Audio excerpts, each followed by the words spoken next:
साथ संगत जी, एक बार फिर से स्वागत है आपके अपने ही चैनल पर एक और नई साखी के साथ। आज का विषय है साथ संगत जी, बिना लालच आजकल कोई किसी के काम नहीं आता। साथ संगत जी, साखी का विषय यही है, तो चलिए सुनते हैं आज की ये साखी। साथ संगत जी, गुरु के बताए मार्ग पर चलना ही गुरु की सच्ची सेवा है।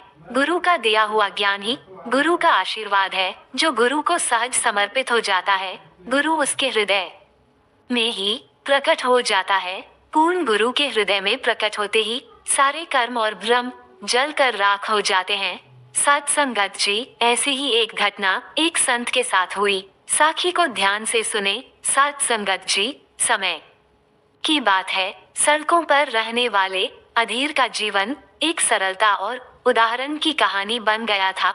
उसका एकमात्र ख्वाब था अमीर बनना। वो अपनी गरीबी से बहुत परेशान था और चाहता था कि उसका जीवन भी बदले और वह जल्द से जल्द अमीर बन जाए। साथ संगत जी, अधीर का दिल उसके गांव के पास रहने वाले दूसरे अमीर व्यापारी विक्रम से बहुत अधिक लालची था। लेकिन अधीर के मन में ये गलत फहमी थी कि आमिर विक्रम लालची है तो मैं भी लालची हो जाऊंगा, जबकि विक्रम लालची बिल्कुल नहीं था। वह बहुत ही समझदार और लोगों की मदद करने वाला इंसान था। विक्रम का घर बड़ा था, उसके पास हर रोज नई नई गाड़ियां बदलती थी और उसकी सोने की घड़ी बेशक महंगी थी, परंतु उसका बर्ताव और उसका स्वभाव उसे सबसे हटकर बना देते थे।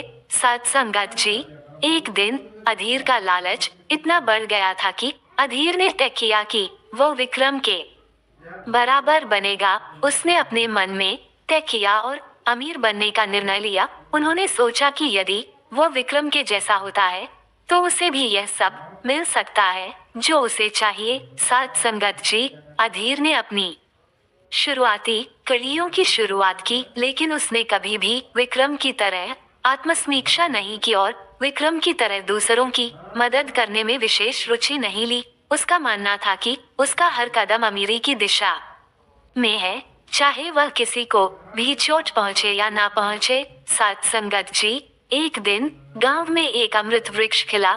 इस वृक्ष का फल बड़ा ही रहस्यमय और अद्वितीय था। इस फल को लेकर गांव वाले उत्साहित हो रहे थे।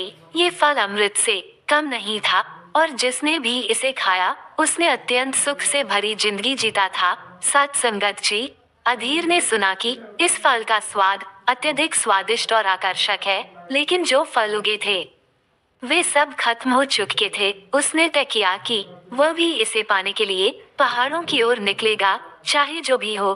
साथ संगत जी, अधीर ने पहाड़ों की ऊंचाइयों को पार करते हुए फल की खोज में अपने मित्रों के साथ रास्ता तय किया। रास्ते में वह बहुत सारी मुश्किलों और चुनौतियों का सामना करता है, परंतु उसका लालच उसे हर कदम पर आगे बढ़ने के लिए प्रेरित कर रहा था। आखिरकार वो और उसके मित्र फल को पाते हैं। साथ संगत जी, लेकिन अधीर का लालच मन में इतना था कि वह पूरे पेड़ को ही उखाड़कर अपने साथ ले जाना चाहता था और वो उस पेड़ को उखाड़ने लगा। उसके दोस्तों ने उसे पेड़ को नुकसान न पहुंचाने की चेतावनी भी दी, लेकिन उसने उनकी बात नहीं सुनी, क्योंकि अधीर के मन में तो था कि वो उस पेड़ के अमृत फल को बेचकर अमीर बन जाएगा। साथ संगत जी, लेकिन जैसे ही पेड़ को अधीर ने उखाड़ा, पेड़ पूरा सूख गया और उसके सारे फल गायब हो गए और मरते मरते पेड़ ने अधीर से कहा कि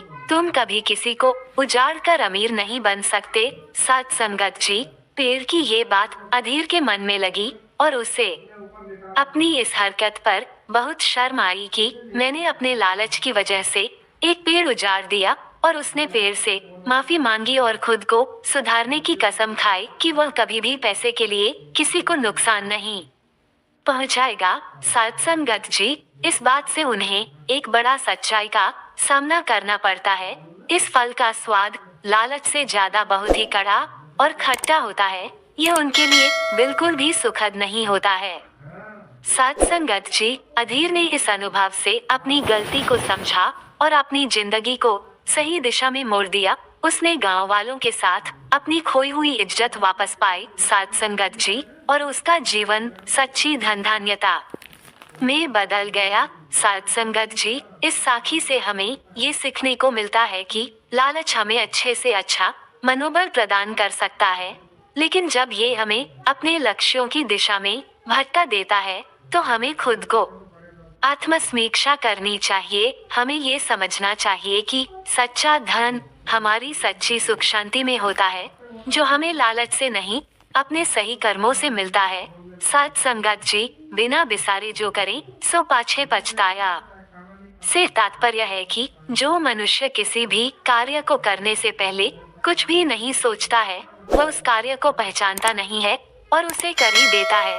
फिर उसे अपनी गलती का एहसास होने लगता है तो वह उस समय पछताता है। साध संगत जी, आशा करती हूँ आप सभी को आज की साखी विचार अच्छी लगी हो तो वीडियो को लाइक शेयर जरूर कीजिएगा। आपका एक शेयर हमें आपके लिए नए साखी लाने के लिए प्रेरित करता है। संतों महापुरुषों जी, टेलीग्राम को भी फॉलो कर सकते हैं। टेलीग्राम का लिंक डिस्क्रिप्शन में है। ऐसी ही साखी सुनने के लिए हमारे साथ जुड़े रहे। साथ ही चैनल पर पहली बार आए हैं तो सब्सक्राइब करना ना भूले। आप सभी से फिर मुलाकात होगी नई साखी और विचारों के साथ। तब तक के लिए खुश रहिए, सेवा सिमरन सत्संग करते रहिए, माता जी के चरणों से जुड़े रहिए। प्यार से बोलना जी, धन निरंकार जी।